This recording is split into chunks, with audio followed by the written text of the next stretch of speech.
नमस्कार, स्वागत है आप सभी का। मैं हूं आपके साथ वर्षा। किसान आंदोलन में मृत किसानों को सुभाषपा ने दिया श्रद्धांजलि व candle march. Varanasi Suheldev Bharatiya Samaj party के प्रदेश उपाध्यक्ष शशि प्रताप सिंह नेतृत्व में वाराणसी के शहर उत्तरी विधानसभा के सारनाथ सुहेलदेव पार्क सारनाथ में कैंडल मार्च व श्रद्धांजलि सभा किया गया। शशि प्रताप सिंह ने कहा कि जो किसानों का नहीं वह देश का नहीं। भाजपा नेता द्वारा किसानों को खालिस्तानी कहना घोर निंदनीय है। भाजपा खुद शाहीन बाग जैसी माहौल बनाकर किसानों को गुमराह कर रही। रोज एक किसान भूख और ठंड से मर रहा है। जिस सरकार ने भी किसानों के साथ सौतेला व्यवहार किया है उसका पतन हुआ है। 2022 में प्रदेश की योगी सरकार, केंद्र की मोदी सरकार, 24 में पतन होना तय है। भागीदारी संकल्प मोर्चा किसान की हितैषी थी और रहेगी। सरकार हिटलरशाही कर रही है। किसान देश की जान और भारत की पहचान है। इनके ऊपर अंकुश लगाकर भाजपा अपने गले में फांसी का फंदा डाल रही है। किसान को स्वतंत्र रहने देने की मांग पार्टी करती है क्योंकि वह खुद मेहनत कर अन्न पैदा करता है जिससे 135 करोड़ जनता जीती है।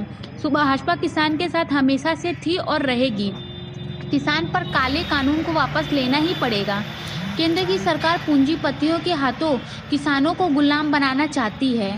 प्रमुख रूप से महानगर प्रभारी जग्गेश यादव, दिनेश देव राजभर, छप्पन राजभर, दशरथ राजभर, सुमित राजभर, गोपाल राज, सांचू राज, गुलाब पटेल, कौशल राज, गया राजभर, हृदय राजभर, ब्रिजेश पाल, मनोज पटेल, सुरेश मौर्य, कान्हा राजभर, मनीष राजभर, रुद्र विश्वकर्मा, रोहित सिंह, पारस राज, भरत जी, सोनू राजभर, बबलू राजभर आदि लोग उपस्थित रहे। अहित में जो लाया गया है बैकडोर से, उसके खिलाफ जो आंदोलन कर रहे हैं, उस आंदोलन में आज 23 किसान, आज तक 23 किसान भूख और ठंड से मर गए हैं।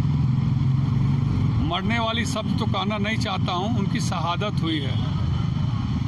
उनकी आत्मा की शांति के लिए आज हम लोग कैंडल मार्च और श्रद्धांजलि सभा कर रहे हैं। अभी आप लोगों ने सुना होगा, परसों के दिन एक बड़े किसान का बेटा जो कि बड़े पद पर रहा, उसने किसानों के समर्थन में आत्महत्या कर लिया।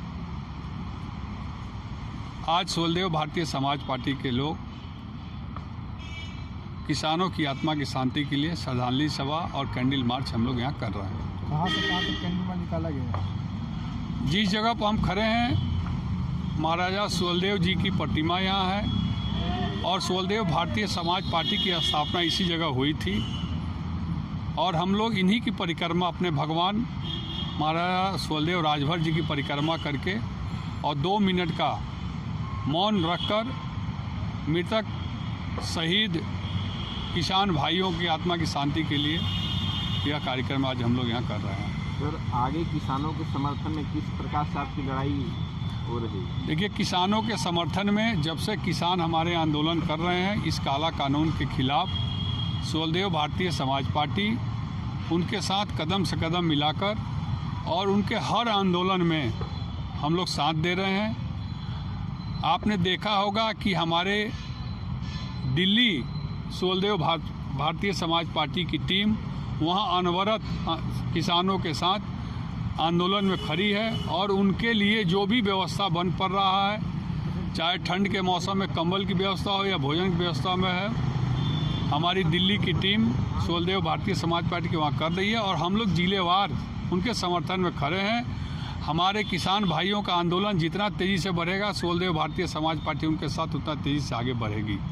सर, जो किसान शहीद हुए हैं बॉर्डर पे दिल्ली, तो उनके लिए सरकार को क्या करना चाहिए, उनके परिजनों के लिए? देखिए, सबसे पहले तो मैं सरकार से यह कहना चाहूँगा कि यह काला कानून जो है, लोकसभा में बैठकर 323 सांसद जो भारतीय जनता पार्टी के हैं, उन लोगों ने कोरोना काल में बैकडोर से इस कानून को पास किया है और वहाँ लाखों लाख लोग बैठे हुए हैं किसान हमारे। क्या 323 से ज़्यादा पढ़े लिखे लोग वहाँ नहीं हैं? एक एक किसान का बेटा IAS और PCS भी है, इंजीनियर भी है, बड़े बड़े किसान हैं, उन लोगों से ज़्यादा तजुर्बेकार और बुद्धिजीवी वर्ग है। उन लोगों को समझना चाहिए कि जब यह लाखों लाख की संख्या में किसान इस कानून को गलत मान रहा है, तो वास्तव में यह कानून गलत है, इसको वापस लेना चाहिए। और जो हमारे किसान भाई इस आंदोलन में भूख और ठंड से मर गए हैं, मैं सरकार से यह मांग करता हूं कि उनके परिवार को एक नौकरी और 50 लाख रुपये का अनुदान देकर उनकी मृत आत्मा को शांति प्रदान करे। नहीं तो जिस तरह से इस ठंड में, और ठंड बढ़ती जा रही है, अभी एक एक लोग मर रहे हैं, कल होके 10-10, 5-5 किसान हमारे मरने लगेंगे और देश में इसी तरह आग लग जाएगी। और एक चीज़ मैं बता दूं, आज देश की आज़ादी के बाद से जिन जिन लोगों ने किसानों से पंगा लिया है, किसानों के विरुद्ध काला कानून लाया है, उनका पतन हुआ है। और यह सरकार अगर इस कानून को वापस नहीं करती है तो मैं दावे के साथ कहता हूं कि 2022 में उत्तर प्रदेश की सरकार का ही पतन होगा और 2024 में केंद्र सरकार का ही पतन होना तय है।